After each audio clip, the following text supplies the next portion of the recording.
Le mois de janvier, la grâce de Dieu nous a soutenus. Le mois de février, la grâce de Dieu nous a portés.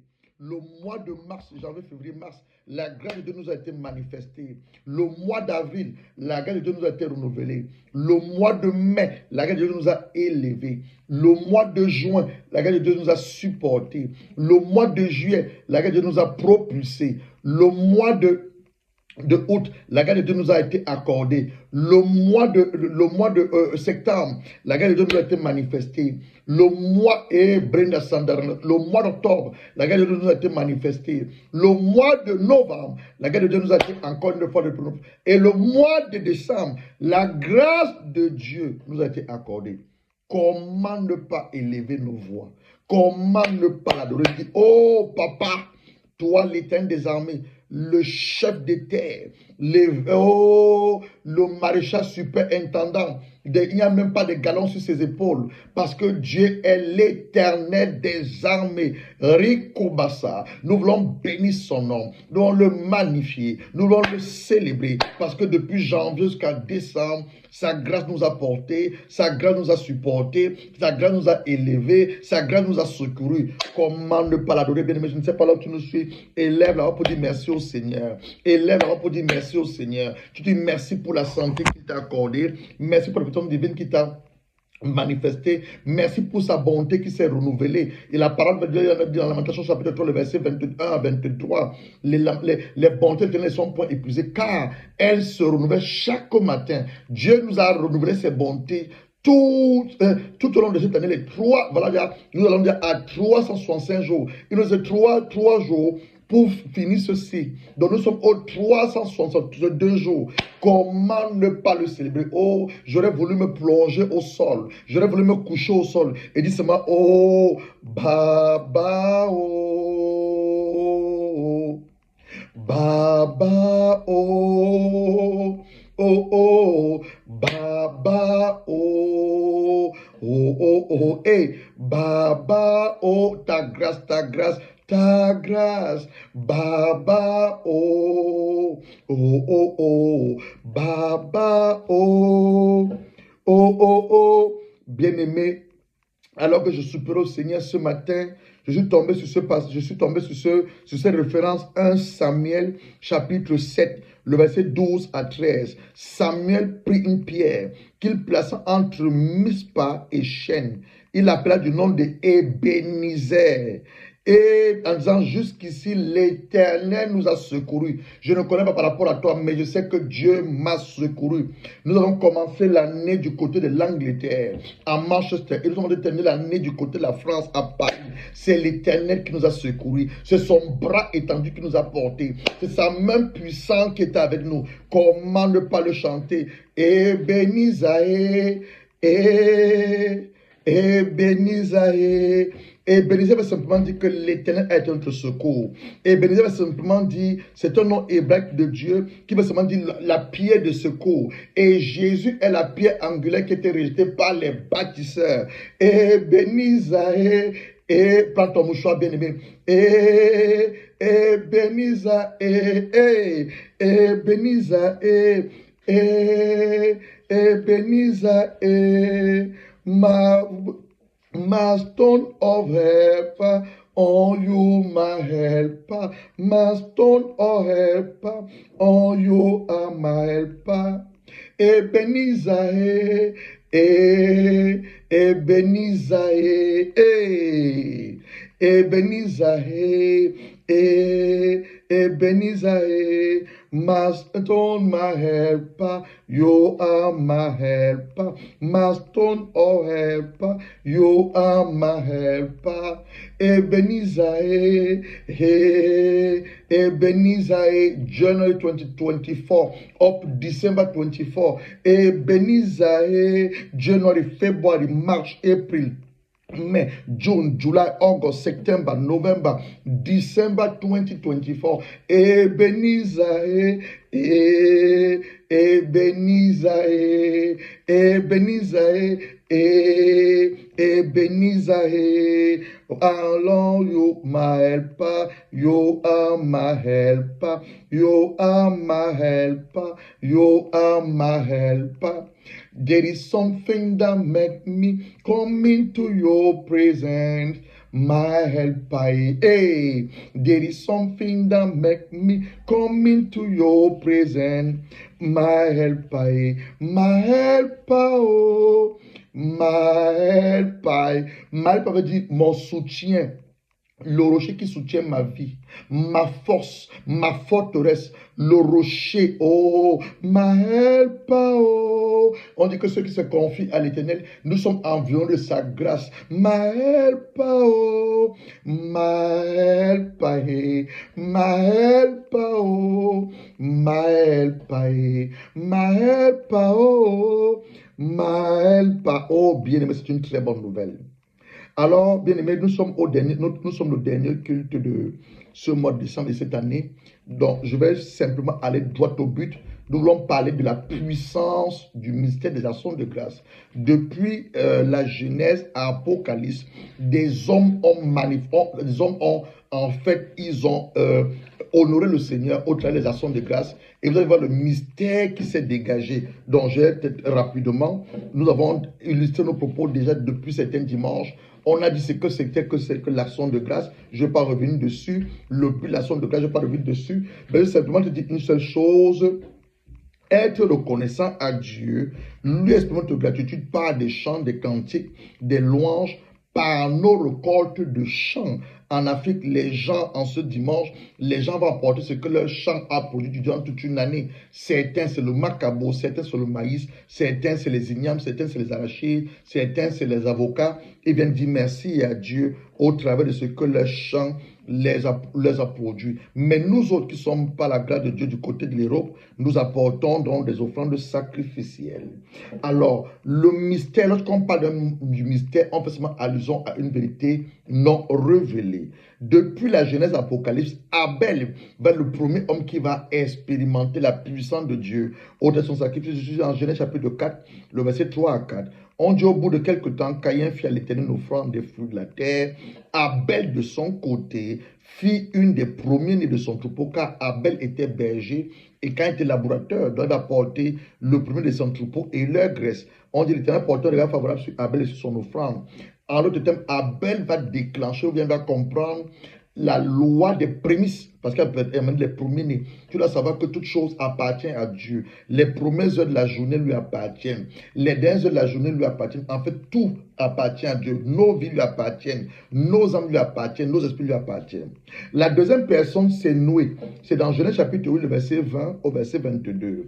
Noé, comme vous le savez, Dieu dit, je vais détruire la terre à cause du péché de l'homme, à cause de la méchanceté de l'homme.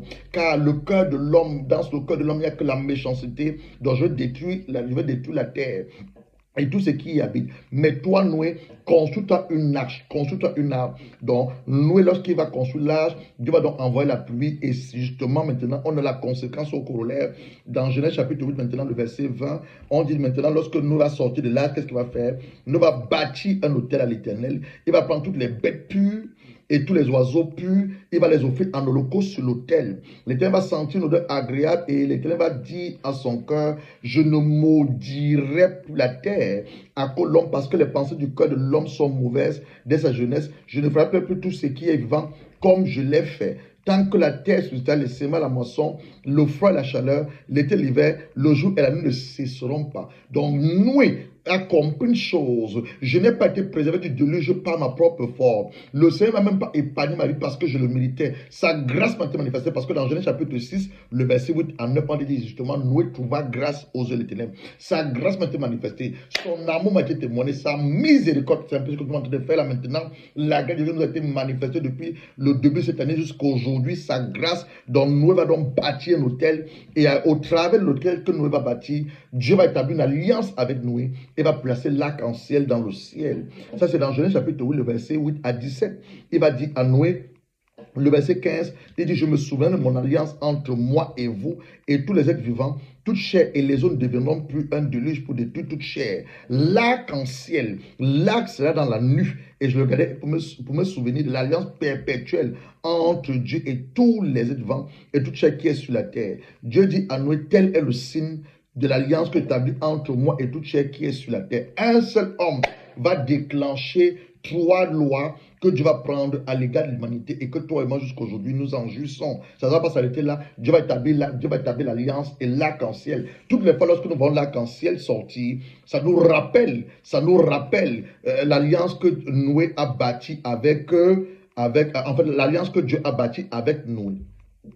La troisième personne, c'est Abraham. Nous sommes dans Genèse chapitre 14, le verset 8 à 20. Melchisédek, le roi de Salem, fit apporter du pain et du vin. Donc Abraham a pris la Sainte Seine. Le pain symbolise le corps de Jésus. Le vin symbolise son sang. Il était serviteur de Dieu du Très-Haut. Il bénit Abraham et dit, béni soit Abraham par le Dieu du Très-Haut, maître du ciel et la terre. Béni soit Dieu, le Très-Haut, qui a livré tes ennemis entre tes mains. Abraham lui donnait la dîme de tout. La dîme de tout. Et avant ça, Abraham était allé en guerre. Il avait combattu 3 rois. Il a gagné les 3 rois. Il a pris les biens de ces 3 rois. Il est revenu avec. Donc, c'est cette dîme-là de tout qu'il a donné à Melchisédek. Dans Genèse chapitre 22, le verset 15 à 17, lorsque Dieu met Abraham à l'épreuve, il dit, donne-moi ton fils que tu aimes. Isaac va le sacrifier pour moi à la montagne de Moria que je te montrerai. Nous sommes dans Genèse chapitre 22, au verset 25, maintenant 17. On dit, l'ange de l'Éternel appela une seconde fois Abraham des cieux. Et il dit, je le jure par moi-même, par l'Éternel, parce que tu as fait cela. Fais quoi? Tu n'as pas refusé de m'offrir Isaac, ton fils unique. Je te bénirai, je multiplierai ta postérité comme les étoiles du ciel et comme le sable qui est sur le bord de la mer. Ta postérité possède la porte de ses ennemis et toutes les nations de la terre seront bénies en ta postérité parce que tu as obéi à ma voix. Abraham n'a pas hésité à donner son propre fils Isaac en sacrifice à l'Éternel. Mais Dieu voulait voir l'obéissance d'Abraham. Et comme nous le savons, il n'a pas sacrifié son fils, mais il a plutôt sacrifié un bélier qui était dans le buisson.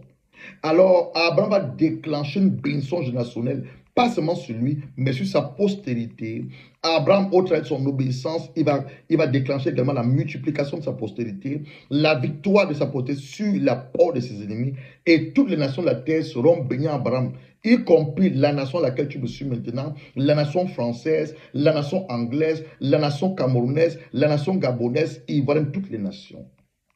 La quatrième personne, c'est Maman Anne, la mère de Samuel, celle dont on avait dit que l'Éternel avait fermé ses entrailles, l'avait rendu stérile. Nous sommes dans 1 Samuel chapitre 1, le verset 5 au verset 11. On dit le jour où Elkana offrait son sacrifice, il donne les portions à Pénina, sa femme, et à tous les fils et à toutes les filles qu'il avait d'elle. Mais il donna à Anne une double portion, car il aimait Anne que l'Éternel, vous voyez, l'Éternel avait rendu stérile. Des femmes ont crié à Dieu cette année, Père, Dieu ne vêtait pas le feu des entrailles, et peut-être tu n'es pas tombé enceinte. Bien-aimé, continue à rendre des actions de grâce à Dieu. En rendant des actions de grâce à Dieu, tu vas précéder le bras de Dieu pour 2025. Ton action va paralyser les œuvres du monde de ténèbres, et avant même que tu te rendes compte, tu seras enceinte. On dit que Dieu avait lui-même rendu stérile. Ça arriva de prodiguer des mortifications pour la porter à stérilité de ce que l'Éternel avait rendu stérile. Toutes les années, il en était ainsi. Chaque fois que Anne montait à la maison de l'Éternel, Pénina la mortifiait de la même manière. Alors elle pleurait, ne mangeait point. Elkana son mari lui dit, Anne, pourquoi pleures-tu? Tu ne manges pas. Pourquoi ton cœur est-il attristé? Est-ce que moi, ton mari Elkana, je ne vaux pas plus que 10 fils? On dit Anne se leva après que l'on ait mangé et bu à Silo. Le serviteur Élie était assis sur le siège, près de l'un des porteurs du temple de l'Éternel. L'amertume dans l'âme, elle priait l'Éternel, versant des pleurs. Elle fit un vœu. Dieu voulait un prophète et Anne voulait un enfant. Elle va donc faire un vœu parce qu'elle va comprendre que Dieu a besoin. Parce que chaque année, on dit c'est la même prière qu'elle faisait. Mais cette année, elle a prié différemment. Bien aimé, je ne sais pas si c'est arrivé cette année dans ta vie. Tu dois savoir que c'est la grâce de Dieu qui t'a été manifestée. C'est sa bonté qui t'a été témoignée. Donc cette année-là, Anne va faire un vœu à Dieu en disant l'Éternel des armées, si tu daignes regarder l'affliction de ta servante, tu te souviens de moi, n'oublie pas ta servante et tu donnes à ta servante un enfant mâle. En fait, c'est ce que Dieu voulait. Dieu voulait qu'elle fasse ce vœu. Un enfant mâle, je le conseillerai à l'Éternel pour tous les jours de sa vie. L'oiseau ne passera point sur sa tête. Et alors, Dieu n'avait pas simplement vu un seul enfant les entrailles de maman Anne. Dieu avait encore vu d'autres enfants, 5 autres enfants. Puis dans 1 Samuel chapitre 2, le verset 1 à 10, après que Anne ait eu à chanter à Dieu pour le remercier, surtout après avoir changé son humiliation en cantique de joie, au verset 21, on dit Anne va de nouveau accoucher 3 fils et 2 filles. Donc dans le sein de Anne, il y avait 6 enfants. Mais le premier enfant était consacré à Dieu. Le roi Salomon, dans un roi, le roi Salomon, dans un roi chapitre 3, le verset 4. Salomon s'allia par mariage avec Pharaon, roi d'Égypte. Il prit pour femme la fille de Pharaon. Il amena la ville de David jusqu'à ce qu'il ait eu achevé de bâtir la maison de l'Éternel. Le mur d'enceinte de Jérusalem. Le peuple sacrifiait sur les hauts lieux, car jusqu'à cette époque, il n'y avait point été bâti de maison au nom de l'Éternel. Salomon aimait l'Éternel et suivait les coutumes de David, son père. Seulement, c'était sur les hauts lieux qu'il offrait des sacrifices de parfum. Le roi se rendit à Gabaon pour sacrifier, car c'est le principal des hauts lieux. Salomon offrit à l'Éternel 1000 holocaustes. Donc, bien, mais quand on dit, qu'est-ce que tu comptes offrir à ton Dieu, le 31, il voilà quelqu'un qui va te dire, homme de Dieu, mais Salomon, son père était béni. Non. Salomon va offrir 1000 holocaustes à Gabon, et l'Éternel lui apparut pendant la nuit. Et Dieu lui demande, qu'est-ce que tu veux que je te donne? Salomon va demander, donne-moi un cœur intelligent pour pouvoir diriger ce peuple. Et Dieu lui dit, comme tu vas pas demander la mort de tes ennemis, tu vas pas demander ceci, je te donne en plus d'un cœur intelligent, je te donne la sagesse et je te donne la richesse, la gloire. Et vous connaissez l'histoire, Salomon fut le roi le plus sage de son ère. La femme de distinction, nous sommes dans 2 Rois chapitre 4, le verset 8 à 35. Cette femme va reconnaître que Élisée est un vrai homme de Dieu. Élisée est un oint de Dieu. Elle va parler à son mari, elle va dire que cet homme, toutes les fois il vient de la ville, est-ce qu'on ne peut pas le construire dans une maison haute? Est-ce qu'on ne peut pas le construire une chambre dans laquelle on va mettre un chandelier et dans laquelle pourra se retirer quand il vient dans la ville? Élisée, donc, étant revenu à Sunem, se tient dans la chambre haute, il coucha. Il dit à Géhazi, son serviteur, appelle ses Sunamites. Géhazi l'appela, elle se planta devant lui. Et Élisée dit à Géhazi, dis-lui, voici, tu nous as montré tout cet empêchement. Que peut-on faire pour toi? Faut-il parler pour toi au roi, au chef de l'armée? Elle répondit, j'habite au milieu de mon peuple. Il dit, que faire pour elle? Géhazi répondit, mais elle n'a point de fils. Donc cette femme-là était riche. Je ne sais pas à qui c'est passé ce matin. Elle manquait de rien, mais avait des choses qu'elle... En fait, il y avait des choses qu'elle ne pensait pas qu'elle manquait, mais elle manquait de quelque chose. Elle avait besoin d'un enfant. Et vous connaissez l'histoire. Élisée va lui dire qu'à la même année, elle va embrasser un fils. Elle aura effectivement un enfant. L'enfant va tomber malade, l'enfant va mourir, mais Élisée va le ramener à la vie. Bien aimé, c'est un peu ça le mystère de l'action de grâce. Je ne sais pas ce que tu as planifié faire avant la fin de cette année. Je ne sais pas quelle même offrande tu as planifié apporter au Seigneur. Mais sache que ton offrande a la capacité d'ouvrir le ciel. Ton offrande a la capacité de ramener ce qui était mort à la vie. Voici une femme qui n'avait pas d'enfant, mais qui était une femme de distinction, une femme riche, qui ne manquait de rien, qu'il va donc concevoir sur la parole que l'homme de Dieu lui avait annoncée. L'enfant va mourir et le même homme de Dieu va ramener cet enfant à la vie. Alors, tout au long de cette année, tu étais sous un homme de Dieu. Ça peut être un pasteur, ça peut être un prophète, un évangéliste, un docteur, un apôtre de la parole. Il t'a apprécié durant tout le long de l'année. Est-ce que tu as reconnu cet homme-là comme un vrai homme de Dieu? Est-ce que tu peux aussi bâtir une maison comme cette femme a eu à bâtir? Est-ce que tu peux aussi honorer cet homme de Dieu alors que l'année en s'est terminée? Nous continuons. La reine Esther, orpheline et étrangère en captivité, Dieu va la chercher de manière providentielle parce que la femme du roi Vasti va commettre une erreur et Dieu va permettre que Esther soit établie à la royauté pour seulement préserver le peuple juif de la destruction. Donc dans Esther chapitre 5, verset 4, elle va préparer un festin au roi. et demandé au roi de venir à ce festin avec Aman, l'ennemi aux Juifs. Est-ce que tu sais donc que la position d'autorité que tu as, la position d'élévation que Dieu t'a accordée, la position dans laquelle tu te trouves, et tu sais que c'est Dieu qui te l'a accordée par sa pure et simple grâce, afin que lorsqu'il y a des calamités, lorsqu'il y a des persécutions à l'égard de l'Église, des persécutions à l'égard des enfants de Dieu, tu puisses te servir cette position élevée là pour combattre ce que Esther va faire. Dans Esther chapitre 7, le verset 3 10, Aman fut pendu et la reine eut la vie sauve et tous les Juifs. Qu'est-ce qui s'était passé? Elle avait demandé à son mari de venir une deuxième fois avec Aman. Et Aman, étant découvert, il va demander à Esther, il va supplier Esther, mais le roi va le faire arrêter et sera pendu. La potence qu'il avait prévu, il avait prévu pour Mardochée. Marie, la sœur de Lazare, je te parle du mystère, de la puissance de l'action de grâce. Ces personnes ont fait des œuvres sacrificielles. Et tu vois ce qui s'est passé dans leur vie. Voici Esther, par le festin qu'elle a offert au roi, 2 fois de suite, elle a pu préserver, toucher le cœur du roi, préserver la nation juive. Marie, la sœur de Lazare, dans Marc chapitre 14, le verset 1 à 9, on dit la fête de la Pâque et des pains sans levain devait avoir lieu 2 jours après. Les principaux sacrificateurs et les scribes cherchaient le moyen d'arrêter Jésus par ruse et le faire mourir, car ils disaient que ce soit pas pendant la fête, afin qu'il n'y ait pas de tumulte parmi le peuple.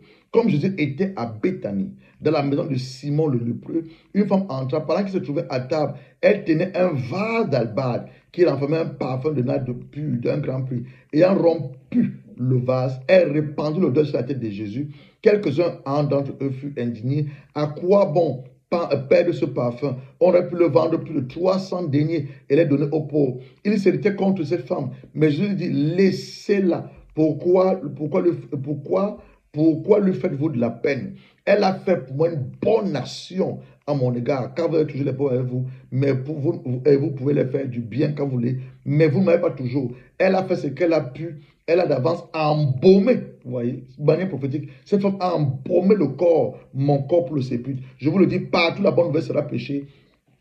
On a connu aussi ce qu'elle a eu à faire. Et je suis en train de parler de ça. Bien aimé, nous avons étudié et nous avons vu que chez les Juifs, les jeunes filles, puisqu'elles se marient étant vierges, quand elles sont promises en mariage, elles ont un vase dans lequel elles mettent du parfum. Et effectivement, le parfum de nard. Elles le brisent juste à leur nuit de noces avec leur mari. Mais Marie va le faire.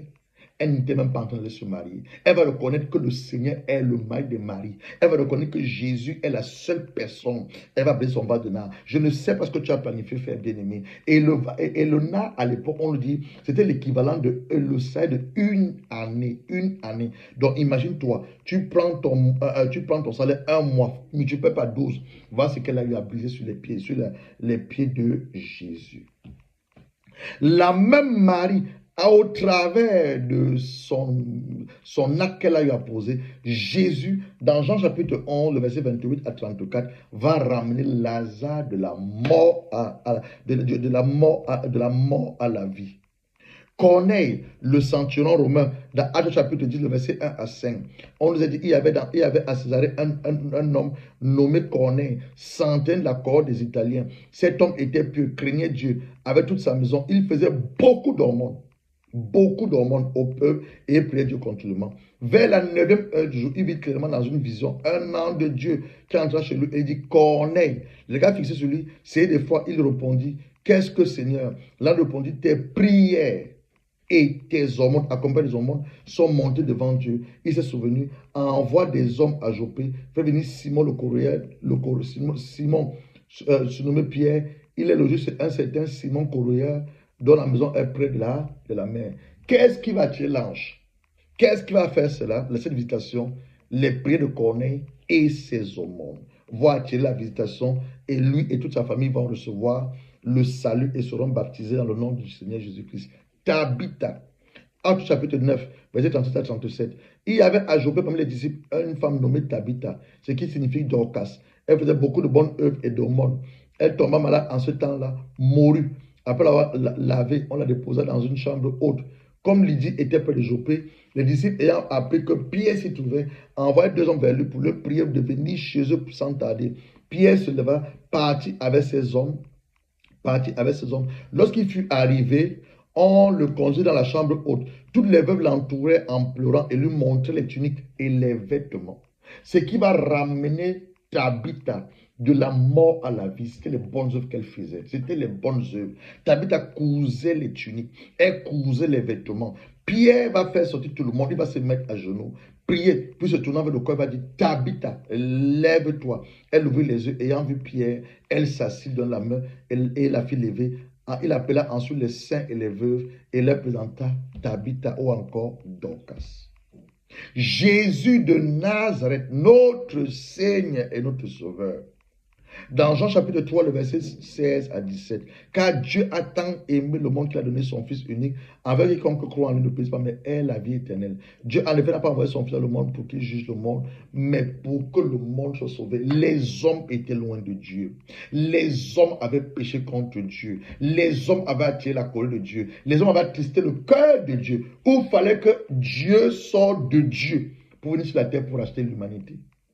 Oui, parce que Jésus, la parole faite chair, faite chair. Et Jésus va dire, si vous m'avez vu mon Père, je suis à l'image de mon Père. Celui qui m'a vu. Donc il a fallu que Dieu sorte de Dieu, il enfante le Fils Jésus et qui vient sur la terre pour te racheter, pour me racheter à cause des péchés que nous avons commis et que nos aïeuls ont commis. Donc, au travers de son obéissance à le mandat que son père lui avait demandé de venir faire sur la terre, il va l'accomplir et vous le savez, un nouveau nom va lui être donné. Le nom va lui être totalement donné. Jésus maintenant lui-même, avec les 12 lépreux, nous sommes dans Luc chapitre 17, verset 11 à 19. Jésus se rendant à Jérusalem, passait en la Samarie et la Galilée. Comme il entrait dans un village, 10 lépreux vinrent à sa rencontre. Se tenant à distance, il élevait la voix et dit, Jésus, Maître, aie pitié de nous. Dès qu'il l'a vu, il a dit, allez vous montrer au sacrificateur. Pendant qu'ils y allaient, ils arrivaient, ils étaient guéris. L'un de se voyant guéri, revint sur ses pas, glorifiant Dieu à haute voix. Il tomba sur sa face auprès de Jésus, lui rendit grâce. C'était un Samaritain. C'était un Samaritain qui va être guéri. Jésus prend la parole et dit, les 10 n'ont-ils pas été guéris? Les 9 où sont-ils? Ne sait-il que trouver cet étranger pour revenir et donner gloire à Dieu? Puis il dit, lève-toi, ta foi t'a sauvé. Ta foi t'a sauvé. L'action de grâce, bien-aimé, provoque la manifestation, je suis en train de terminer. L'action de grâce provoque la manifestation, la puissance de Dieu et paralyse l'œuvre des ténèbres. Bien-aimé, quand tu comprends ces choses, on n'a pas besoin de trop crier. Tu comprends que durant 365 jours, Dieu t'a gardé. Si tu es marié, il a préservé ton mari. Il a gardé vos emplois. Si vous avez des enfants, Dieu a préservé vos enfants. Dieu a gardé vos enfants. Si vous avez une voiture, même si la voiture est tombée en panne, tu as pu la ranger. Quand tu comprends le mystère de l'action de grâce, tu fais un tour. Tu vois des gens qui dorment dehors et toi, tu as un toit. Peut-être que tu n'as pas tout dans ta maison. Tu vas seulement dire merci au Seigneur. Quand tu comprends le mystère qu'il y a derrière l'action de grâce, tu as peut-être même été malade, mais Dieu t'a guéri. Tu veux seulement le célébrer. Plusieurs personnes sont dans les hôpitaux. Quand tu comprends le mystère de l'action de grâce et que tu es encore debout en cette date du 29 décembre 2024, tu vas d'abord commencer à rendre des actions de grâce à Dieu, le Père. Nous dit, Seigneur, je vais te dire merci. Merci pour la bonté. Merci pour ta la santé que tu m'as encore renouvelée. Et ça ne s'arrête pas là. Ce sont tes paroles. Ce sont tes paroles.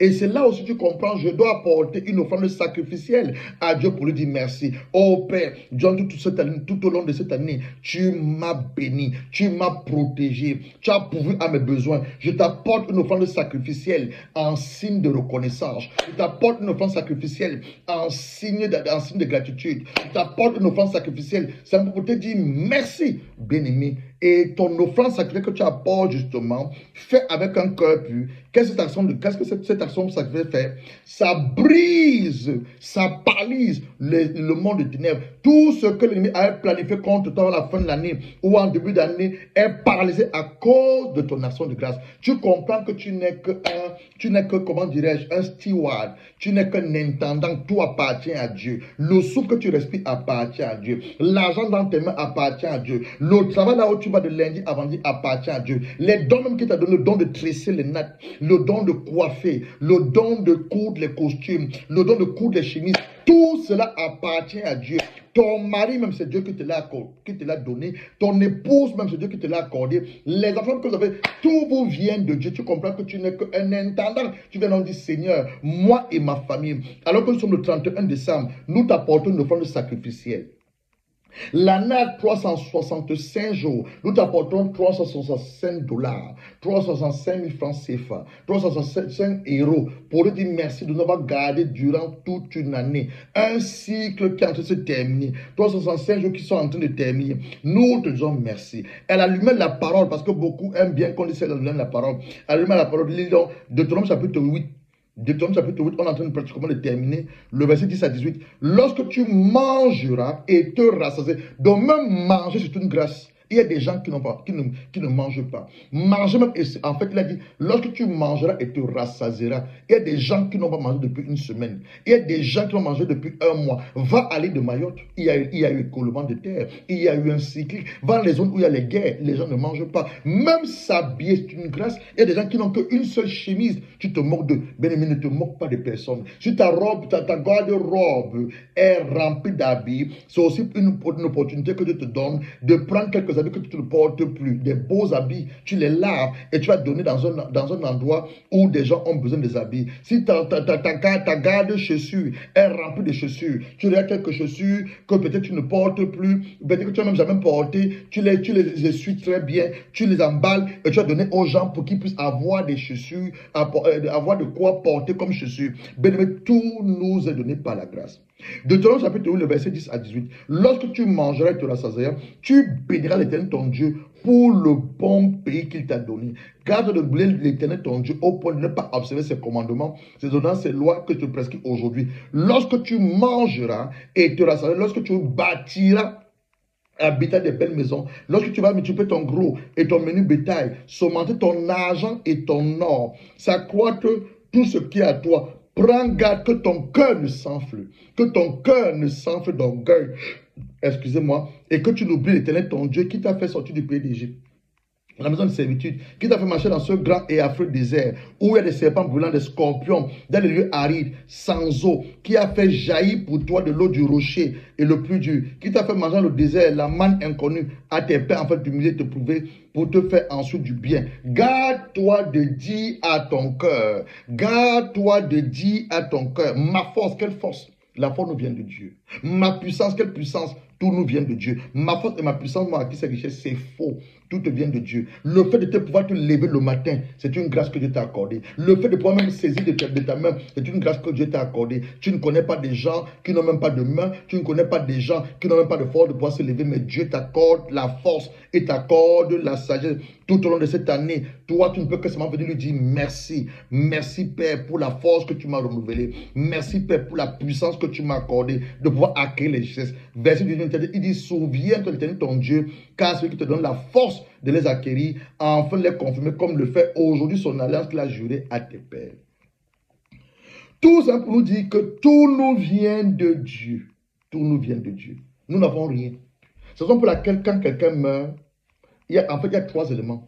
Quand tu viens sur la terre, tu viens nu étant bébé, on va te mettre des langes, tu vas grandir.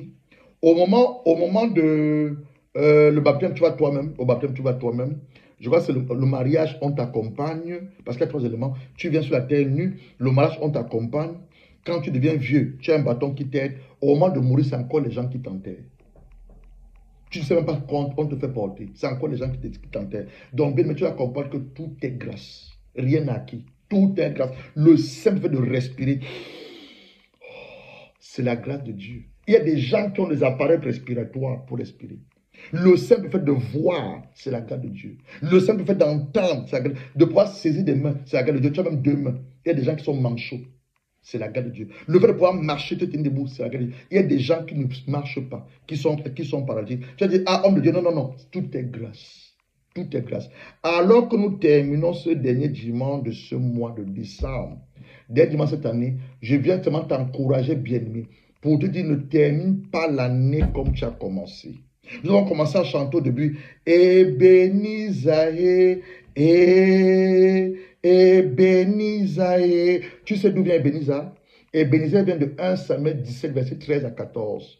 C'est Samuel qui a amené les enfants de Dieu à chanter Et Bénisaïe, et Bénisaïe veut simplement dire, l'Éternel nous a secourus. Le bras éternel nous a été accordé durant toute une année, durant tout un cycle. Parce que l'année, c'est la rotation de la terre autour du soleil. Un cycle est en train de s'achever. Matthieu 31, ce cycle, en fait, la terre aura fini de tourner autour du soleil et nous passerons à l'année 2025. Toute une année comme celle-ci, Dieu a été bon pour nous. Toute une année comme celle-ci, des gens ont perdu du travail. Toi, tu as continué à travailler. Toute une année comme celle-ci, des gens ont été admis à des hôpitaux, mais toi, tu n'as jamais été malade.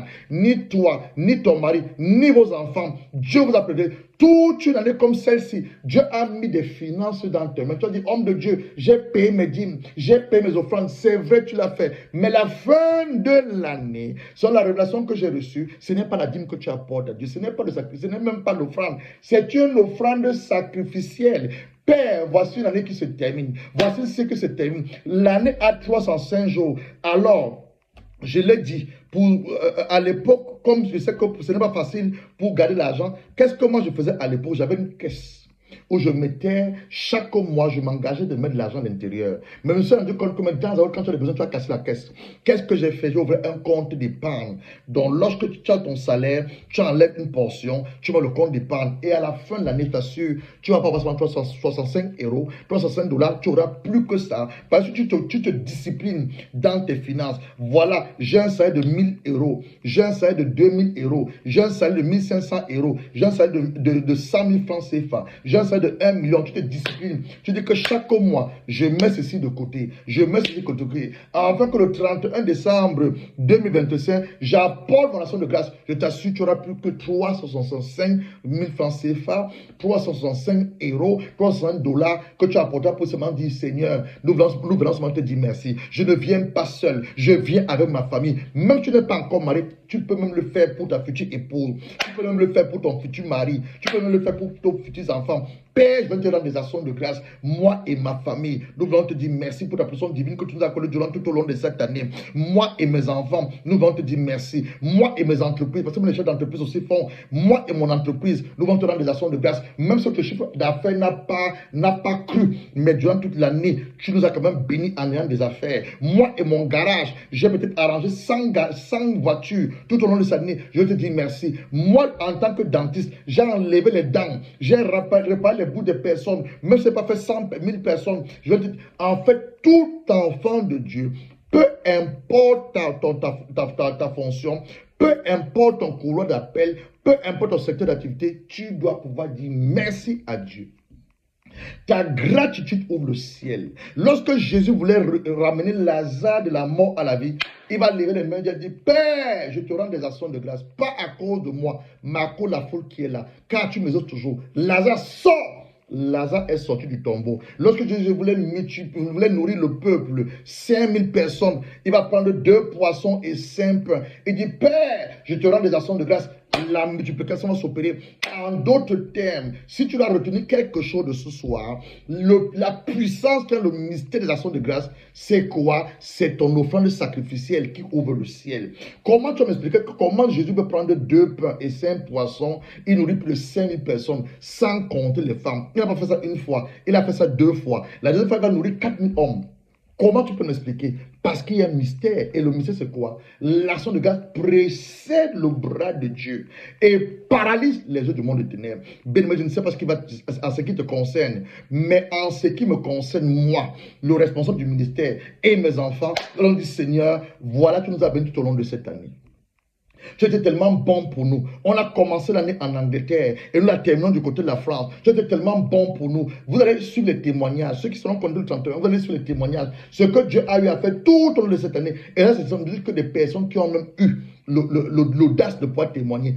Beaucoup de personnes gardent le témoignage. Et vous dites, c'est dangereux de garder un témoignage. Le témoignage ne vous appartient pas. Il n'appartient pas à l'homme de Dieu. Le témoignage appartient à Dieu pour élever son nom. Vous allez suivre les témoignages. comment Dieu a visité des gens, comment des gens étaient abattus. Dieu les a révélés par la parole. Comment une maman qui devait mourir de stroke, de AVC, on a prié à 5 h du matin, la maman est sortie, malgré la fête qu'il a été frappé, la maman est toujours en vie avec nous. Vous allez écouter les témoignages. Et là, nous allons rendre grâce à Dieu. On va dire, oh Seigneur, ce n'est pas notre œuvre, c'est l'œuvre du Saint-Esprit. Nous te rendons des actions de grâce parce que tout au long de cette année, tu t'es servi de nos vies. Chaque dimanche, nous avons été là, nous avons prêché. Maintenant, regardons le calendrier, 365 jours, un mois à 4 dimanches. Certains mois ont 5 dimanches. Chaque dimanche, par la grâce de Dieu, nous avons été présents. Peu importe l'endroit où je me trouvais, nous avons annoncé la bonne nouvelle. Les hommes ont été fortifiés par la parole. Les hommes ont été édifiés. Les hommes ont la foi est renue. Les familles ont été renues. Les yeux de ténèbres ont été détruits dans la vie des enfants de Dieu. Nous allons rendre grâce à Dieu. Père, tu t'es servi de nous durant 365 jours. Tu nous as conduits mois par mois. Tu as mis une parole dans notre bouche. Nous te bénissons. En le faisant, je précède la main de Dieu pour 2025.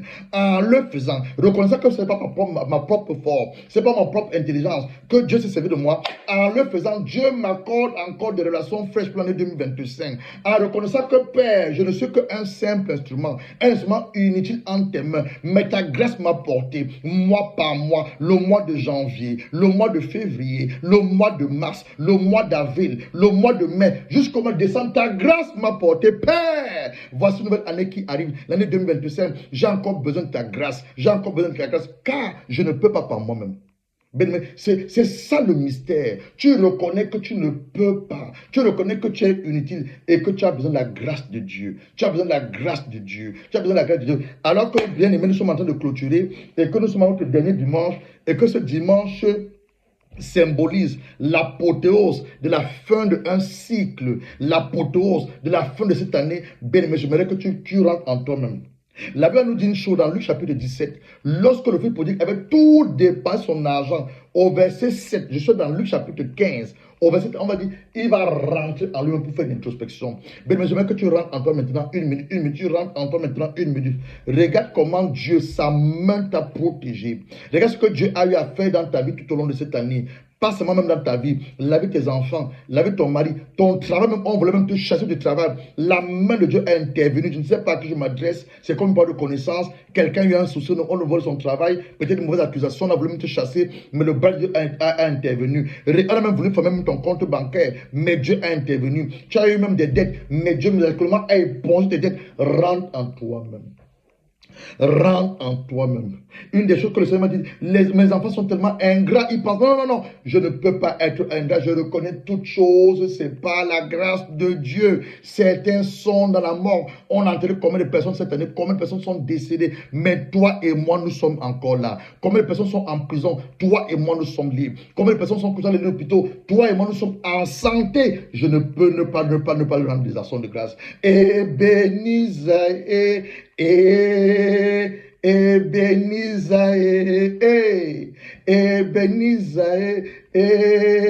Ebenezer, my pa yo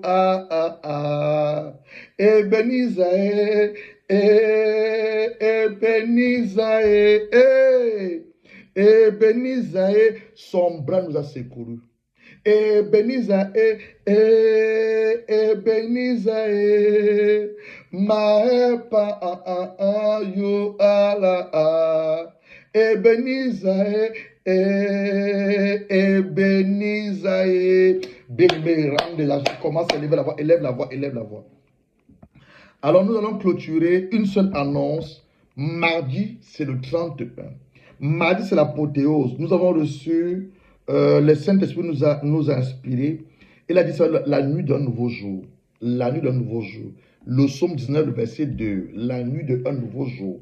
Donc, une nouvelle journée va commencer le mardi, à minuit, le mercredi, 1er janvier 2025. Il a demandé que nous habillions en blanc. Le blanc symbolise la sainteté. Le blanc symbolise la gloire. Le blanc symbolise tout ce qui est pur. Et le rouge symbolise le sang de Jésus. Donc pour tous ceux et celles-là qui vont prendre part à notre service de traversée de Matthieu 31, nous serons habillés en blanc pour faire aussi honneur au Saint-Esprit. Parce que le blanc aussi fait honneur au Saint-Esprit. Nous serons habillés en blanc. Le blanc, c'est l'habit aussi des rachetés. Dans l'Apocalypse, on va dire que ceux qui ont lavé leur robe par le sang de Christ, ils ont lavé leur robe par le sang, par le sang. Donc on sera habillé en blanc pour faire honneur au Saint-Esprit.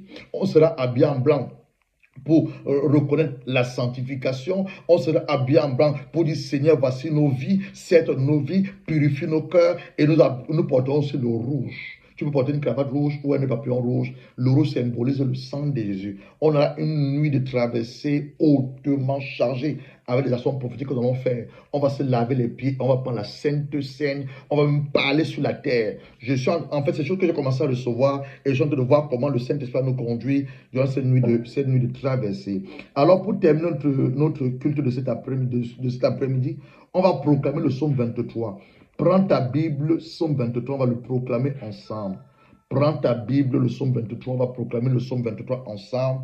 Et tous ceux, toutes celles qui aimeraient peut-être, je ne sais pas moi, tu as une question, une interpellation et tu aimerais avoir l'homme de Dieu que je suis, on va vous donner 2 numéros aussi à la fin du message. Mais d'abord, on va prendre nos Bibles, le psaume 23. Prends ta Bible, psaume 23, on va proclamer le psaume 23.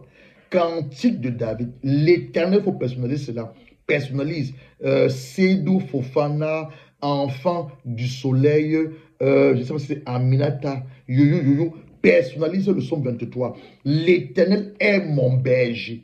Un berger, c'est quelqu'un qui te conduit. Un berger, c'est quelqu'un qui prend soin, parce que nous sommes les bébés du Seigneur, qui prend soin des bébés quand ils sont malades, quand ils sont désorientés, il les montre le droit chemin.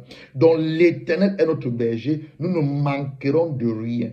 Il nous fait reprendre les verts pâturages, il nous dit pas des eaux paisibles. Il restaure nos âmes, il nous conduit à le sentir la justice à cause de son